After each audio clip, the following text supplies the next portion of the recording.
Alléluia. Alléluia. Merci pour ta présence au milieu de nous, Seigneur. Alléluia, Seigneur. Je prie que tu viennes nous toucher par ta parole, Seigneur. Je compte sur toi, Saint-Esprit. Que tu viennes attester à nos cœurs, Seigneur, la vérité de ta parole, Seigneur. Qu'elle puisse être puissante dans nos cœurs, dans nos entendements. Nous voulons saisir un bout de plus de toi, Seigneur. Que ta parole vienne, Seigneur. Nous enraciner, Seigneur Jésus. Un peu plus loin. Alléluia. Seigneur, on va être encore un peu plus en amour avec toi, Seigneur. Je prie cela ce matin. S'il te plaît, Seigneur. Nous crions à toi, Seigneur. Pas juste un culte de plus, Seigneur. Seigneur, viens. Viens nous visiter. Viens, Seigneur. Au nom de Jésus. Amen. Et Amen. Amen.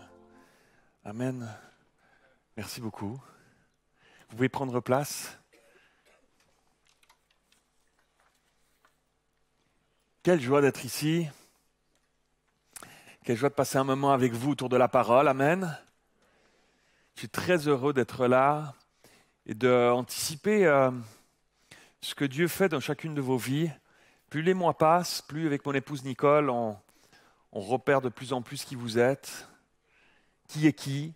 On commence de plus en plus à mettre des noms sur des visages. Mais ce n'est pas encore parfait. Hein. Pardonnez-nous si des fois on vous fait répéter encore un peu. Mais c'est la famille. Et on est très réjouis de faire partie de cette famille. Merci. Merci pour la famille EPM. Merci pour qui vous êtes. C'est une joie d'apprendre à vous connaître. C'est une joie d'imaginer les semaines, les mois, les années qui viennent à vivre la famille avec vous.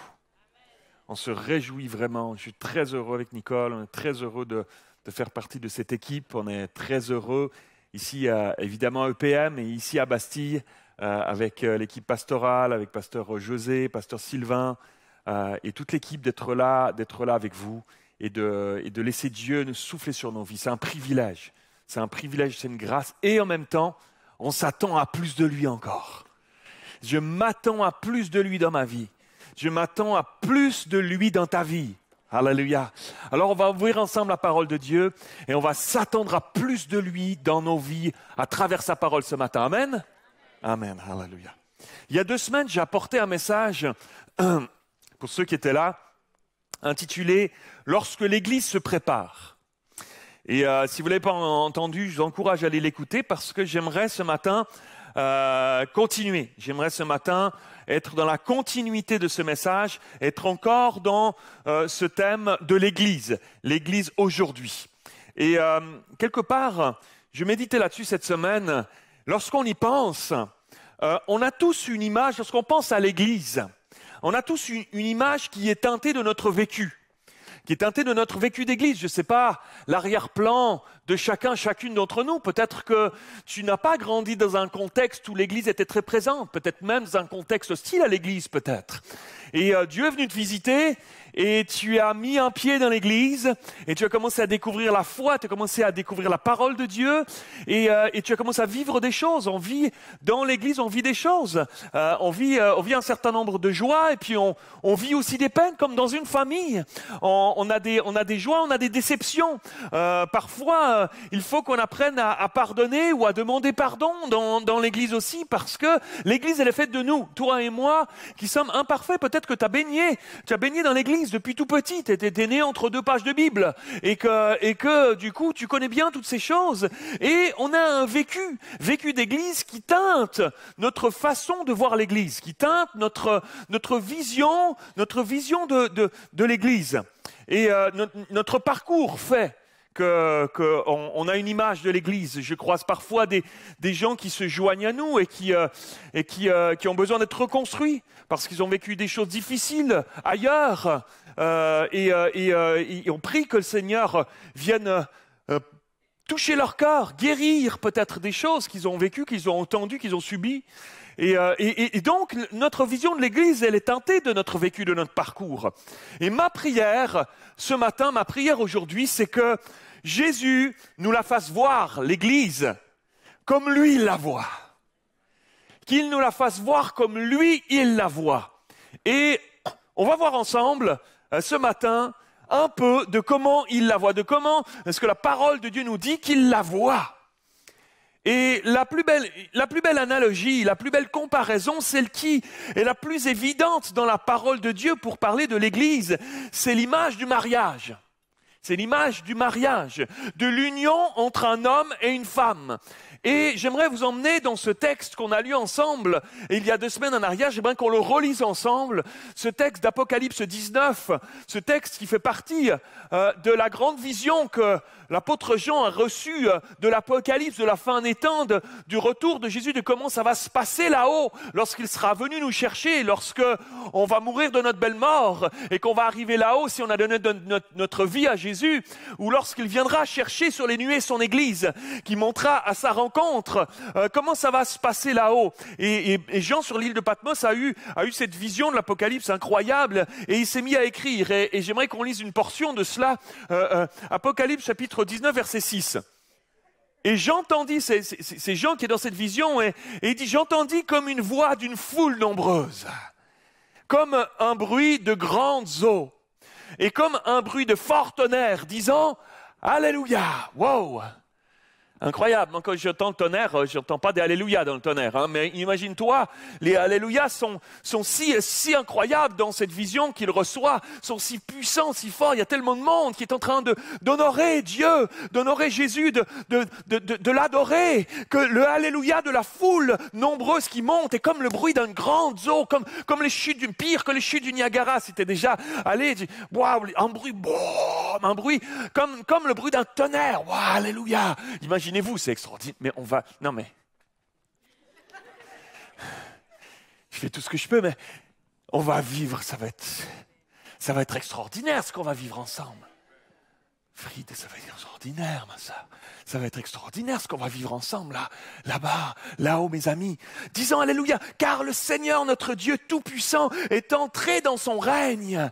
Réjouissons-nous, soyons dans l'allégresse, donnons-lui gloire, car les noces de l'agneau sont venues, et son épouse s'est préparée. Il lui a été donné de se revêtir d'un fin lin éclatant, pur, car le fin lin, ce sont les œuvres justes des saints. Et l'ange me dit encore, écris, heureux ceux qui sont appelés au festin des noces de l'agneau. Ça, c'est toi et moi, mon frère, ma sœur. Heureux ceux qui sont appelés au festin des noces de l'agneau. Et il me dit, je suis sûr qu'il y en a qui se sont dit, qu'est-ce qu'il fait? Pourquoi il saute, le pasteur, là? Mais heureux! Quand t'es heureux, t'as pas envie de... Hein? Heureux! Alléluia! Heureux, ma sœur! Il y a une sœur qui applaudit, tout le monde doit l'accompagner. Alléluia! Alléluia. Heureux ceux qui sont appelés au festin des noces de l'agneau. Et il me dit, ces paroles sont les véritables paroles de Dieu. Alléluia. Ces paroles sont les véritables paroles de Dieu, ma sœur. Alléluia. L'époux, c'est Jésus. L'époux, c'est Jésus. L'époux, c'est l'agneau immolé.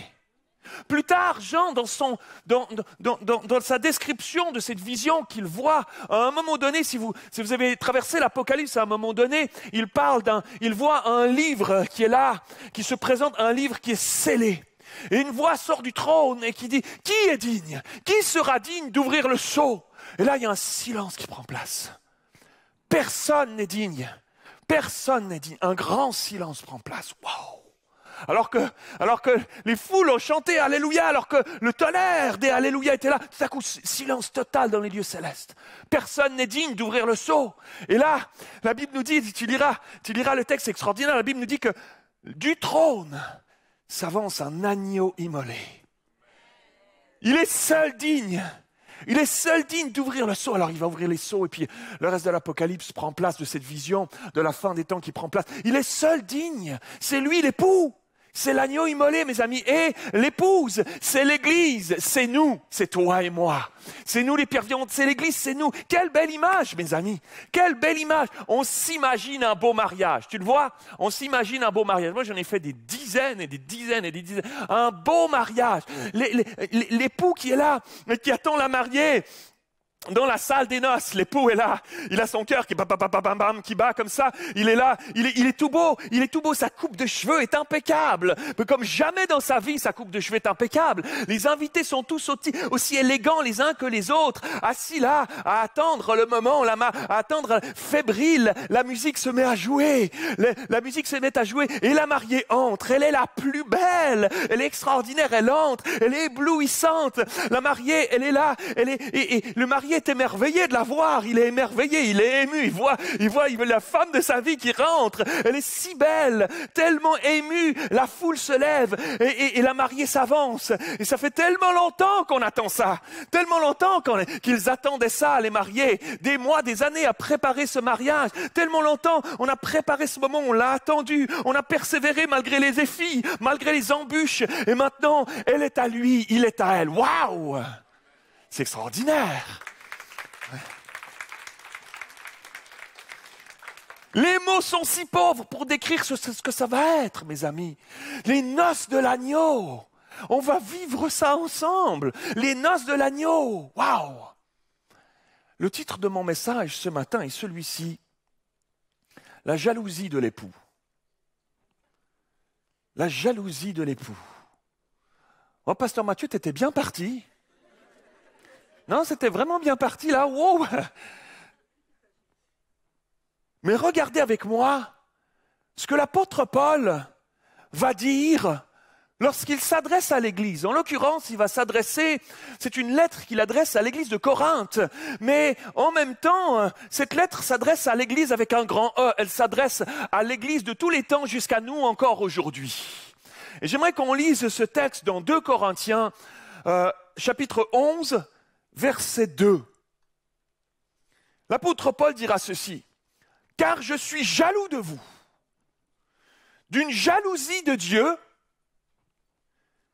parce que je vous ai fiancés à un seul époux, pour vous présenter à Christ comme une vierge pure. » Wow!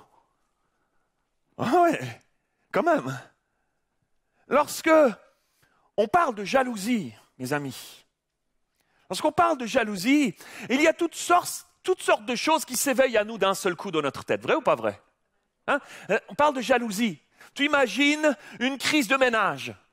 Tu imagines la jalousie d'un homme envers sa femme ou la jalousie d'une femme envers son homme. Hein? Tu vois? T'étais où hier soir? T'étais où hier soir? Pourquoi? T'as caché où? T'as caché où le porte-monnaie? T'as caché où les choses? T'as caché où les preuves? T'as caché où? Hein? Qu'est-ce qui se passe? Une crise de jalousie. Elle est où? C'est qui? C'est qui cette femme? C'est qui? Il y en a une autre? Il y en a un autre ou pas? Une crise de jalousie, on s'imagine ces choses. Mais au-delà des crises de jalousie d'un couple, ça peut être aussi la jalousie de la belle maison des voisins. De la plus belle maison des voisins. Tu vois ce que je veux dire? De la plus belle voiture du collègue de travail. Quand tu parques ton petit taco sur les places de parc, sa belle voiture, elle te parle, on dirait. On dirait qu'elle te dit, tu vois, mes sièges, ils sont tellement plus confortables que dans la tienne. Hein? Jalousie. La jalousie, ça fait partie de notre quotidien, la possibilité d'être jaloux. Notre quotidien. Jalouse de la beauté de cette femme. C'est vrai aujourd'hui, avec les standards, les réseaux sociaux se font l'écho de ça si abondamment aujourd'hui. Les standards de beauté, ce qu'il faudrait être, etc. Et quand tu te lèves le matin, que tu regardes dans ton miroir, il n'y a pas les filtres. Tu vois ce que je veux dire? Il n'y a pas les filtres, donc les cernes, tout ça, là, tu les vois en abondance devant toi. Ils te crient, ils te parlent, ils te crient tellement. Il n'y a pas tout ça, il n'y a pas les filtres. Et tu te dis, mais j'arrive pas à atteindre ce standard. J'arrive pas, et pourtant elle est si belle quand je la vois, là, clac, je scrolle. Pourquoi jalousie? Pourquoi si seulement moi? C'est valable pour les hommes aussi, attention. Jalousie des vacances dans le sud que tes amis se payent ostensiblement, alors que toi, tu es resté à Paris-Plage. Tu vois ce que je veux dire? C'est les bords de la Seine. Il y a un peu de sable, hein, mais on fait comme, on fait semblant, mais c'est pas non plus la Martinique. Hein. La définition du dictionnaire pour le mot jalousie est celle-ci. Regarde avec moi. Peine, inquiétude et irritation éprouvée par le désir de possession de biens matériels ou immatériels que d'autres détiennent. Désir de posséder pour soi quelqu'un, son bien ou son bonheur. Badaboum. Waouh. C'est éloquent. Je la redis ou pas? Non, c'est suffisant. Il y a quelque chose d'un sentiment lié à la peur. L'inquiétude de perdre ou de ne pas avoir ce que j'aimerais, ce que je convoite. Alors, on veut posséder, on aimerait contrôler, on s'agrippe, on se crispe, on sort les griffes. On est prêt même à détruire l'autre ou les autres, s'il le faut, par peur de perdre ce qu'on voudrait exclusivement pour nous-mêmes. Ce que ça produit, mes amis, ça détruit en fait. C'est destructeur. Et c'est tellement pas l'essence de qui est Dieu, mes amis. Ça n'est tellement pas l'essence de qui est Dieu. Il n'est pas comme ça. C'est la conception humaine de ce que produit la jalousie humaine. Dieu est amour, mes amis. Dieu est amour. Il n'est pas enfermant, il n'est pas destructeur. Il laisse le choix à l'humanité de l'aimer ou pas, de le choisir ou pas. Mais alors, pasteur Mathieu, pourquoi est-ce qu'on parle d'un Dieu jaloux? Avez-vous remarqué que ce verset dans 2 Corinthiens qu'on a lu, l'apôtre Paul parle d'une jalousie de Dieu. Car je suis jaloux de vous, d'une jalousie de Dieu. Ah! C'est intéressant de noter que dans l'hébreu, quand on se retrouve dans l'Ancien Testament, la parole de Dieu, la Bible nous parle quand il nous parle de jalousie de Dieu, c'est le mot kana, et c'est un terme qui est uniquement attribué à Dieu. Il n'y a que lui. Ce n'est pas un terme qui peut être attribué à des hommes. C'est une jalousie de Dieu. Quelque chose seulement que lui vit, que lui produit, seulement. Waouh! Parce que ça n'a rien à voir avec la jalousie humaine destructrice qu'on vient de décrire. La jalousie du cœur de l'homme a quelque chose de mauvais, de destructeur, d'enfermant, d'étouffant, de contrôlant. Je suis jaloux, alors j'enferme, surtout pas fermer toutes les écoutilles pour que surtout il n'y ait rien qui puisse. Je ferme et j'enferme et je contrôle et je détruis en fait. Dieu n'a rien à voir avec ça. Ici, lorsque Paul parle de la jalousie de Dieu, dans le grec, c'est le mot zélos. Zélos qui littéralement parle de zèle, d'ardeur, de ferveur d'esprit. De ferveur d'esprit. C'est une jalousie positive. C'est un souci de Dieu pour l'épouse, pour son épouse, pour l'Église, c'est-à-dire toi et moi, c'est-à-dire ceux et celles qui se sont engagés pour Dieu, qui ont mis leur vie entre ses mains et qui ont accepté Jésus comme leur Sauveur et Seigneur. Alors, nous formons ensemble l'Église, cette fiancée qui se prépare pour ses noces. Et Dieu a ce souci de nous. Il a ce souci de toi et moi, de cette épouse que nous formons ensemble, une jalousie d'amour. Une jalousie d'amour, un amour qui souffre lorsque son épouse se tourne vers d'autres prétendants, vers d'autres priorités, et se détourne tranquillement de l'époux Jésus. L'apôtre Paul écrivait cette lettre à l'église de Corinthe, parce qu'il y avait des faux docteurs, des personnes qui s'étaient infiltrées dans l'église, et ce n'est pas des gens qui ont débarqué du jour au lendemain, alors tout le monde m'écoute, maintenant on va partir sur un autre évangile, alors écoutez, suivez-moi. Non, ça s'est fait subtilement, ça s'est fait doucement, ça s'est fait tranquillement, et ces gens-là amenaient des fausses doctrines dans l'église. Ils voulaient un peu de l'évangile, mais aussi mélangé avec des traditions de la loi de l'Ancien Testament. Des choses qui étaient pratiquées avant, mais qui maintenant, on est dans le Nouveau Testament, l'apôtre Paul, Jésus est mort et ressuscité, il y a une nouvelle alliance qui a pris place. Il y a quelque chose de nouveau. Les choses anciennes sont passées, il y a quelque chose de nouveau qui a pris place, qui est là. Et ces gens-là voulaient pratiquer encore des rituels religieux anciens. Ils voulaient mélanger ces choses-là, alors que Jésus avait ouvert une nouvelle voie. Il était mort et ressuscité, le voile du temple s'est déchiré, il y a eu un avant, un après, c'est terminé ces choses-là. Et Jésus a payé le prix. Nous ne sommes plus sous l'ancienne alliance de la loi, mais nous sommes sous la nouvelle alliance de la grâce, mes amis. Et ces gens-là pensaient que ça ferait d'eux une bonne église que de mélanger un peu les deux. Le danger était de revenir en arrière, mes amis. Parce que quelque chose s'est passé et qui faisait qu'on ne pouvait plus revenir en arrière. L'ancienne alliance était ancien et il y avait une nouvelle alliance qui a pris place, des nouveaux paradigmes. La mort de Jésus à la croix n'a pas été en vain. Ces gens-là voulaient mélanger, pratiquer un évangile fait de lois, de vieilles traditions, de revenir aux pratiques juives comme on l'a toujours fait. Comme on l'a toujours fait. Et toutes ces innombrables lois et de pratiques religieuses, au lieu de laisser la place au Saint-Esprit, au lieu de laisser la place au Saint-Esprit dont Jésus a dit « Je vous l'enverrai ». Il sera avec vous tous les jours, il vous conduira dans toutes choses, il vous révélera, il vous enseignera toutes choses, il vous consolera, il sera avec vous pas à pas chaque jour. Ne revenez pas en arrière. L'apôtre Paul n'aura de cesse de répéter aux Corinthiens, mais à toutes les églises auxquelles il écrivait, jusqu'à aujourd'hui encore, ça résonne en 2023 au milieu de nous, que ce n'est pas la loi qui donne la vie, mais que c'est l'Esprit de Dieu qui vivifie. La loi est bonne, mais c'est l'Esprit de Dieu qui vivifie. Il le dira dans 2 Corinthiens chapitre 3. On va lire ensemble 2 Corinthiens 3, 7. Il dira ceci: le ministère de Moïse au service de la loi, dont les lettres ont été gravées sur des pierres. Ça, c'est l'ancienne alliance. Ça, c'était une alliance qui est gravée sur des pierres. Elle était valable, elle était bonne, elle était là, c'était l'ancienne alliance.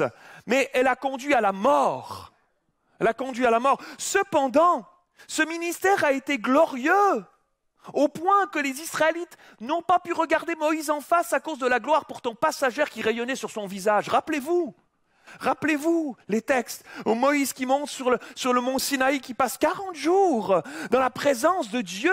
Le peuple d'Israël était dans la vallée, il a vu les nuées couvrir la montagne du Sinaï et il a vu les tonnerres, Dieu qui parlait à Moïse, ou les éclairs qui étaient là, wow, et Dieu parlait à Moïse 40 jours. Il a tellement été imprégné de la présence de Dieu qui était là avec lui, les tables de la loi qui ont été écrites, etc., tous les commandements qu'il lui a donnés. Quand il est descendu avec les tables de la loi dans les mains vers le peuple, son visage brillait. Son visage brillait à tel point qu'il a dû mettre un voile sur son visage parce que le peuple était impressionné par cette luminosité, cette lumière qui brillait sur lui. C'est ça dont l'apôtre Paul fait référence là. Il dit, et pourtant ce ministère était glorieux, mais c'était l'ancienne alliance. C'était l'ancienne alliance. Mais alors, verset 8, le ministère au service de l'Esprit ne sera-t-il pas plus glorieux encore? Quelqu'un dit Amen. Alléluia, plus glorieux encore. Que son nom soit béni. Et c'est pour cela que Paul avait un zèle. C'est pour ça qu'il avait une ardeur. C'est pour ça que j'ai un zèle. C'est pour ça que j'ai une ardeur ce matin à vous apporter cette parole. Parce qu'il y a quelque chose d'un enjeu. Il y a une jalousie de Dieu qui montait en Paul lorsqu'il voyait dans l'église des gens se mettre à dévier, à vouloir que les autres autour d'eux marchent avec eux sur ce chemin du retour en arrière.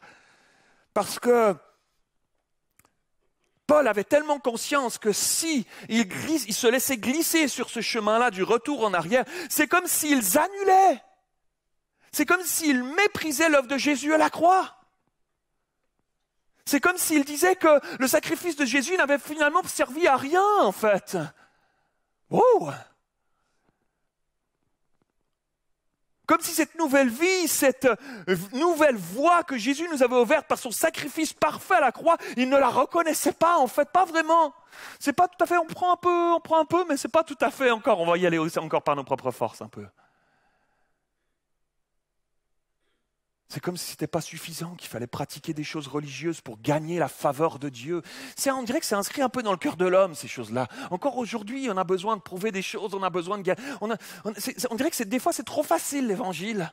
On aura besoin de faire des choses pour gagner le cœur de Dieu, la faveur de Dieu, etc. Puis on fait des choses, et puis ça crée des religions, où on fait des processions, des pèlerinages, où il faut qu'on se flagelle, où il faut qu'on se prouve, il faut qu'on se fasse mal. Non, Jésus, une fois pour toutes, s'est fait mal sur la croix. Pour nous, pour toi et moi, mes amis. Et il y avait ce feu qui brûlait en Paul de dire ça à l'Église. Son sacrifice est tout suffisant, ne l'annulons pas. Ne l'annulons pas en laissant d'autres choses prendre place, en retournant en arrière, en laissant des choses dans nos vies prendre place qui ne sont pas de lui. Alors il s'est levé, rempli du Saint-Esprit, avec ses jalousies d'amour de Dieu au fond de ses tripes, l'apôtre Paul. Je suis jaloux de vous, d'une jalousie de Dieu, parce que je vous ai fiancé à un seul époux, il n'y en a pas d'autre, il n'y a pas d'autres prétendants, un seul. Waouh.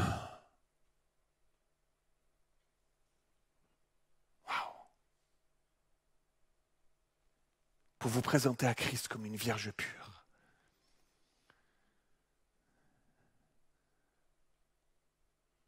Ce texte de l'apôtre Paul résonne jusqu'à nous aujourd'hui encore, 2023.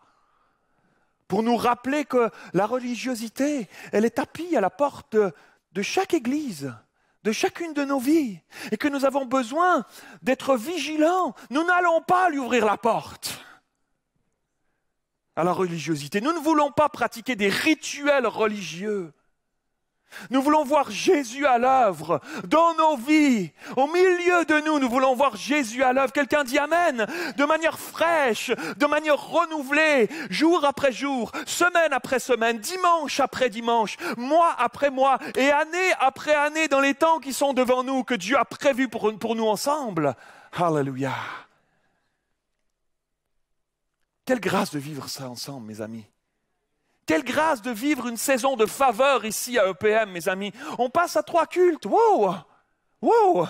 Dimanche prochain, on démarre un 3e culte à 13h30. Wow! Parce qu'il y a trop de monde qui vient. Vous êtes trop nombreux, arrêtez. Gloire à Dieu. On ouvre un 3e culte parce qu'on ne peut plus dire aux gens, c'est trop tard, il n'y a plus de place. Et au niveau des normes de sécurité, ça ne le fait pas. Il fallait venir à l'heure. Et on ne veut plus faire ça. Tu pourras venir en retard encore un petit peu, il y aura de la place pour toi. Non, viens à l'heure, s'il te plaît. N'oublie pas que je suis suisse, ton pasteur est suisse. Hein. C'est les montres. Hein. Les montres suisses, tu vois. Donc...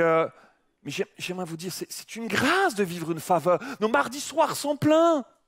Mes frères et sœurs, avec une faim, une soif de plus de Jésus, de voir Dieu à l'œuvre au milieu de nous. Nous avons faim et soif de Dieu. Et j'aimerais vous dire, préparez-vous, prépare-toi. Les temps sont courts, Jésus revient bientôt. Et nous allons nous tenir résolument, comme Église, en tant qu'Église, à nous attendre à Dieu, au milieu de nous, dans nos vies, dans l'Église, à briller au milieu de cette ville de Paris, parce qu'il y en a trop encore en dehors de ces murs ici, qui se perdent loin de Dieu, et qui ont besoin de trouver l'espoir que Jésus nous donne, parce qu'il a donné sa vie une fois pour toutes à la croix, pour l'humanité, pour cette ville de Paris, pour ceux qui souffrent autour de nous. Alors nous allons faire un 3e culte, et nous allons attendre à ce que Dieu souffle au milieu de nous. C'est une faveur, c'est une grâce, mes amis. Alléluia. Alléluia. Nous ne voulons pas pratiquer des rituels religieux. Nous voulons nous attendre à Dieu. Nous attendre à Dieu. À maintenir Jésus à la première place, coûte que coûte, dans nos vies et au milieu de nous. Amen. Le livre du Deutéronome, chapitre 5, verset 6, dira ceci. C'est Dieu qui se révèle à Moïse. Et il écrira ceci qui qui fait partie de notre Bible, notre parole si extraordinaire. On a ces textes-là qui nous conduisent, qui nous portent jour après jour. Alléluia, on peut y puiser. Deutéronome 5,6, je suis l'Éternel ton Dieu, qui t'ai fait sortir du pays d'Égypte. Tu vois ce que je veux dire pour nous, le pays d'Égypte? La maison de servitude d'esclavage, là où on était avant. Toi et moi. Tu n'auras point d'autre Dieu devant ma face. Tu ne te feras point d'image taillée, de représentation quelconque des choses qui sont en haut dans les cieux, qui sont en bas sur la terre, qui sont dans les eaux plus bas que la terre. Tu ne te prosterneras point devant elles. Tu ne les serviras point, car moi, l'Éternel ton Dieu, je suis un Dieu jaloux. De la jalousie d'amour de Dieu, mes amis. Un terme qui est spécifique à lui. Pas de la jalousie des hommes, pas une jalousie destructrice, mais il est un Dieu jaloux qui punit l'iniquité des pères sur les enfants jusqu'à 3e, 4e génération de ceux qui me haïssent. Je fais miséricorde jusqu'à 1000 générations de ceux qui m'aiment et qui gardent mes commandements. Alléluia! Alléluia! Dieu avait fait sortir le peuple d'Israël de l'esclavage en Égypte, rappelez-vous. Et ils étaient asservis comme esclaves à construire des palais pour le pharaon sous les coups de fouet, terrible cette vie qu'ils menaient. Et il y avait un danger, qu'ils remplacent leur esclavage égyptien alors que Dieu les avait fait sortir de cet esclavage en Égypte miraculeusement. Il y avait un danger qu'ils remplacent cet ancien esclavage égyptien par un autre esclavage en se mettant à adorer d'autres dieux que l'Éternel. Et Dieu ne les avait pas fait sortir de là pour qu'ils tombent dans un nouvel esclavage, dans un autre esclavage, non. Il ne les avait pas arrachés à cette vie misérable pour qu'ils se mettent sous d'autres jougs misérables. Non, c'est pas ça le plan de Dieu. Et la voix de Dieu résonne encore ce matin au milieu de nous aujourd'hui pour te dire qu'il ne t'a pas fait sortir de ton esclavage, de ton ancienne vie, qu'il ne t'a pas sauvé à un prix, incroyable prix de sa vie, extirpé de ta vie loin de Dieu pour que Jésus, l'époux, soit remplacé par autre chose ou quelqu'un d'autre sur le trône de ta vie. Non, il n'a pas fait ça pour rien. Il n'a pas fait ça pour rien. Dieu ne tolère pas. Il ne tolérera jamais que nous, son épouse, nous le remplacions par quelque chose d'autre. Parce que ça devient alors notre idole. Notre idole. C'est comme si un époux ou une épouse remplace son mari, sa femme par un autre. Ça n'est pas tolérable. Personne ici ne tolérerait ça. Même si on voit trop souvent ça dans le monde. L'infidélité est intolérable et ça déclenche une jalousie d'amour dans le cœur de Dieu. Waouh! Alors que le musicien s'approche, regardez cette image quelques instants. Tu la vois? Magnifique. Tu la vois? Ça, c'est l'Église. Enfin, pas elle, vraiment, on a coupé... C'est nous. C'est bien, mais j'aurais voulu amener une vraie robe là, sur un mannequin, pac, la mettre ici. Tu la vois, c'est nous, c'est l'Église. Et le texte d'Apocalypse que nous avons lu en introduction nous dit que la robe de l'épouse, tu la vois? La robe de l'épouse, c'est l'Église. Et la robe excusez-moi, l'épouse c'est l'Église, et la robe de l'épouse, de l'Église, elle est faite de fin lin, nous dit l'Apocalypse quand même. Elle est faite de fin lin, et que ce fin lin, ce sont les œuvres justes des saints. Alors je ne ferai pas le message que j'ai prêché il y a 2 semaines, tu iras l'écouter. Ergon, ce sont les œuvres justes des saints. Les œuvres ergon dans le grec qui parlent de ce à quoi tu es occupé, là où tu mets ton cœur dans tes occupations. Ergon, c'est la robe de l'épouse. On l'a lu ou pas? Tu veux que je relise? On l'a lu. Ce sont les œuvres justes des saints. Waouh! Mais c'est extraordinaire ça. Mes amis, c'est tellement puissant. C'est extraordinaire. La robe de mariée de l'épouse de l'Église, elle est faite des œuvres justes des saints, de nous. Ouh! C'est fort parce que ça nous responsabilise chacun d'entre nous, ici ce matin. Personne ne peut dire « Ah ben non, moi je ne suis pas concerné, pasteur Mathieu. Non, moi je viens juste à l'église, je consomme ton message. Hein? Je mets des notes des fois un peu quand je sors de là. Je dis, oh, aujourd'hui il était moyen. Aujourd'hui, Pasteur Mathieu, il n'a pas l'air très en forme. Aujourd'hui, vu sauter là, c'était un peu exagéré. Et, hein? On ne peut pas dire non, pas moi. On est chacune concernés. Waouh! Chacune. Je peux pas, je vis ma petite vie tranquille, chrétienne, tout seul, je vais à l'église quand je veux, je pratique le christianisme qui m'arrange quand je veux. Non. Chacun d'entre nous, nous avons un rôle. Chacun d'entre nous, nous avons une place. Personne n'est mis de côté, bonne nouvelle. Personne n'est mis de côté. Tu pensais peut-être que toi, Dieu t'avait oublié. Non, ça c'est juste les pasteurs, regarde, la louange, Fréjus, sabbat, c'est tout. Non, c'est tout le monde. Chacune d'entre nous, qui avons mis nos vies entre les mains de Dieu, nous avons un rôle, une place, personne n'est mis de côté. Nous sommes l'Église et nos œuvres parlent. Nos œuvres forment la robe de l'épouse qui se prépare aux noces de l'agneau. Est-ce que les œuvres de ma vie,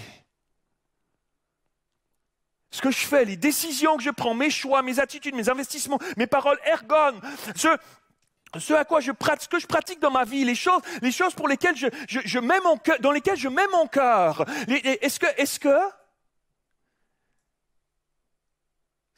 elle place Jésus en premier? Est-ce que le caractère de Jésus dans ma vie manifeste à l'extérieur que Jésus est une priorité pour moi à l'intérieur? Waouh! Ceux qui sont dans notre entourage proche, est-ce qu'ils peuvent dire que Jésus, il est en numéro 1 dans sa vie? Mes amis, nous sommes appelés à travailler, à tout faire, notre possible ici-bas sur terre, pour que les gens autour de nous, ça ne devrait pas être toi qui le dis. Moi, Jésus, c'est mon numéro 1. C'est bien de le dire, je veux dire. Je préfère voir par tes œuvres, si c'est vrai. Que nos œuvres parlent pour nous, mon frère, ma sœur. Jésus revient bientôt. On n'a pas de temps à perdre à des futilités de ce monde. Demain, comme ça, on peut s'en aller. Comme ça. Jusqu'à mes 18 ans, 20 ans. Il y a une petite fourchette. Certains c'est 17, d'autres c'est 21. Mais j'avais l'impression, quand j'étais gamin, mais c'était long. Les jours passaient longs. Je m'asseyais là pour commencer à l'école. Je m'asseyais au fond là. J'écoutais la maîtresse. Oh là là. Les minutes passaient comme des heures. Oh là là. Mais quand tout à coup ça a basculé après 20 ans, vrai pas vrai? Ça passe comme ça. Tu te retournes, mais il me semblait que hier c'était lundi, on est déjà vendredi. Ça passe si vite, mes amis. Ça passe si vite. Waouh! C'est incroyable. Mes amis, Jésus revient bientôt. Dans quoi est-ce que nous investissons nos priorités? Nous, les élus, nous qui avons découvert la grâce du salut en Jésus qui est venu se révéler à nous. On a pleuré, on a refait, on a renoncé à notre vie de péché. Une fois, on est passé par les eaux du baptême. Si tu n'es pas passé encore par les eaux du baptême, c'est bientôt pour toi. On marche sur ce chemin, c'est une grâce. Il y a des choses à mettre en place dans nos vies pour une priorité, parce qu'il y a une incidence sur la robe de l'épouse. Ouh!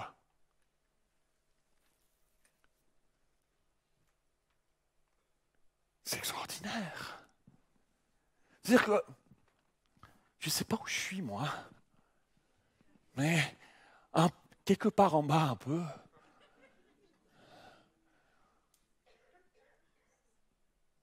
Est-ce que mes œuvres,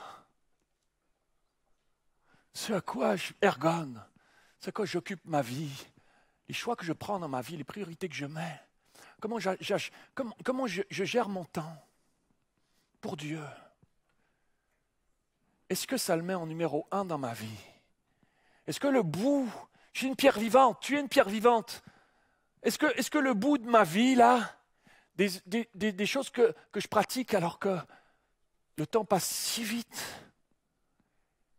Est-ce que ça contribue à embellir la robe de l'épouse? Waouh! Mon frère, ma sœur, nous sommes appelés. Je suis heureux de cheminer avec vous ensemble, main dans la main. On va y aller ensemble. On va y aller ensemble dans les mois, dans les années qui viennent. On va se tenir ensemble, on va s'encourager les uns les autres ensemble.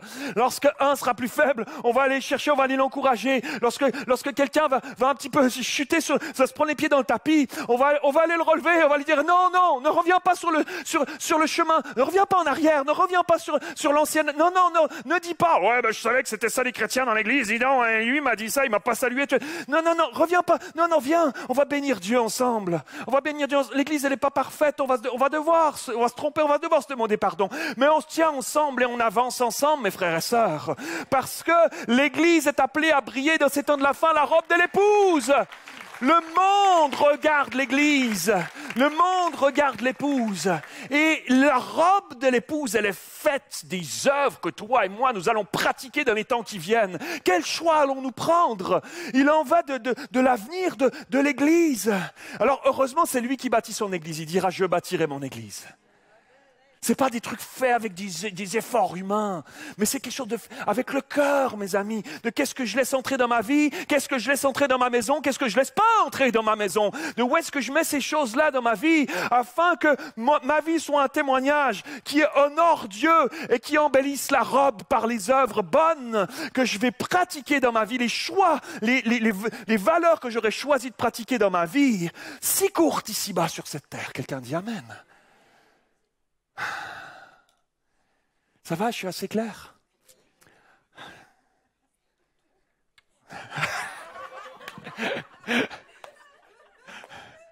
C'est extraordinaire. Merci ma sœur. C'est magnifique. Je vous aime. Vraiment, vraiment. Lorsqu'une sœur prend soin d'un frère plus âgé, qui est malade, durant des mois, tous les samedis, à lui donner à manger, à lui lire la parole, jusqu'à ce qu'il s'en aille.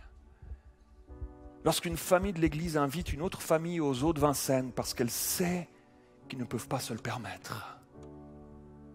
Lorsqu'un frère de l'Église apprend qu'un autre frère a perdu un membre de sa famille proche dans un autre pays lointain et qu'il va tout faire pour l'aider alors qu'il sait qu'il n'a pas les moyens, et va tout faire pour l'aider à se rendre dans ce pays-là, pour aller rejoindre sa famille et vivre ce deuil. Des choses qui se passent ici à l'église, mes frères et sœurs. Alléluia. Lorsque tu fais les courses de ta voisine âgée pour l'aider. Lorsque tu appelles un collègue de travail pour prendre de ses nouvelles et prier pour lui parce que tu sais qu'il ne va pas très bien. On pourrait faire la liste longue, mes amis.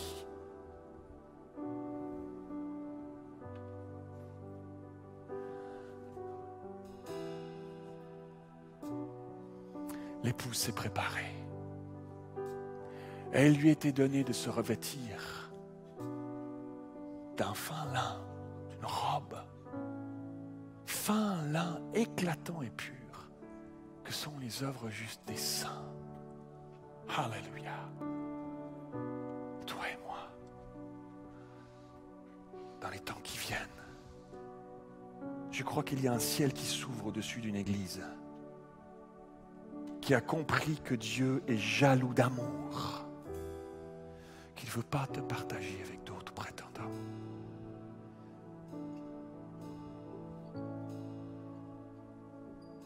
Il y a un ciel qui s'ouvre sur ceux qui font en sorte de garder Jésus à la place de numéro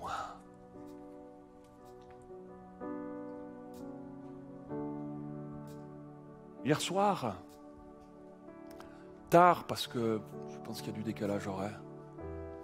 Hier soir tard, un homme, un judoka très connu, a gagné une 11e médaille de champion du monde de judo, Teddy Riner.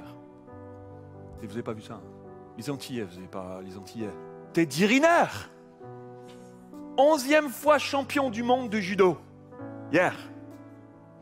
Eh les Antillais, Teddy Riner, ça vous dit quelque chose? Wow! Les Guadeloupéens. Il est monté sur la première marche. Dans ta vie, Jésus est appelé à être à la première marche. Laisse-le monter sur la première marche. Il est notre champion à nous. Il est notre champion à nous pour l'éternité, mes amis. Laisse-le monter sur la première marche de ta vie. Alléluia. Que ce soit aujourd'hui jusqu'à ton dernier souffle, c'est mon aspiration, c'est ma vocation, c'est mon désir le plus cher jusqu'à mon dernier souffle ici-bas. Que ce soit mon désir, que ce soit mon objectif, Jésus, sur la première marche, mon champion sur la première marche de ma vie. S'il faut prendre des décisions dans ma vie, s'il faut changer des choses dans ma vie, s'il faut que je mette des choses de côté dans ma vie, je le ferai. Je ferai ce qu'il faut pour qu'il soit à la place de numéro 1 et que la petite part que j'ai, des bonnes œuvres que je pourrais pratiquer sur la robe de l'épouse, elle puisse honorer Dieu. Alléluia. Alléluia. Est-ce qu'on peut se lever tous ensemble? Étendre les mains vers Dieu, mes amis. Alléluia. Nous sommes l'Église, l'épouse. Crie à Dieu. S'il y a besoin de déposer des choses à Dieu, peut-être que tu sais que pendant ce message, Dieu a mis le doigt sur quelque chose de ta vie, dans ta vie. Et lorsque Dieu essaye de mettre sa main pour t'aider dans ce domaine de ta vie, tu tapes sur la main, tu dis non, pas là, Seigneur. Non, non, pas là, Seigneur, pas ce domaine-là. Et tu sais ce matin qu'il faut lui déposer ça. Laisse-le mettre sa main. Laisse-le intervenir. Donne-lui ce domaine de ta vie. Laisse-le lui. Il aimerait être le champion de tout dans ta vie. Pas juste un peu. Il aimerait le maître de toute ta vie. Laisse-le. Laisse-le prendre tout. Alors tu vas te retrouver à ce que ta vie, tes œuvres, les choses que tu pratiqueras, vont faire briller la robe de l'épouse. Alléluia. Comme jamais. Et je soupire après des décisions, chacun d'entre nous ici ce matin. Parce que je mesure, comme l'apôtre Paul avait ce zèle, je mesure un peu de ce que ça pourrait être si chacun d'entre nous, on prenait cette décision. Et qu'alors nos œuvres, que nous mettrons à pratiquer dans les semaines, dans les mois qui viennent, vont embellir cette ville de Paris, là où Dieu t'a placé, chacun d'entre nous. Et alors qu'on passe à un troisième culte, Dieu va nous amener des gens parce qu'ils auront vu que tu brilles, que tu fais briller la robe de l'épouse, parce que tu auras pris des choix de vie. Dieu est un Dieu jaloux. Alléluia. Dieu est un Dieu jaloux. Alléluia. Commence à prier. Laissez-moi entendre vos voix. Commencez à prier. Dépose devant le Seigneur ta vie. Mets-le à plat ta vie devant Dieu. Laisse-le intervenir dans chaque recoin de ta vie. Alléluia, Seigneur. Seigneur, viens. Seigneur, viens. Nous sommes devant toi ce matin, Seigneur. Viens, Seigneur. Viens être le numéro 1. Tu es notre champion. Tu es notre Dieu. Tu es notre maître, Seigneur Jésus. Prends tout, Seigneur. Prends tout. Fais-nous briller de toi, Seigneur. Fais-nous briller de toi, Seigneur. Au nom de Jésus. Alléluia. Alléluia. Ah, Seigneur. Vers toi, Seigneur, j'élève ma voix. J'élève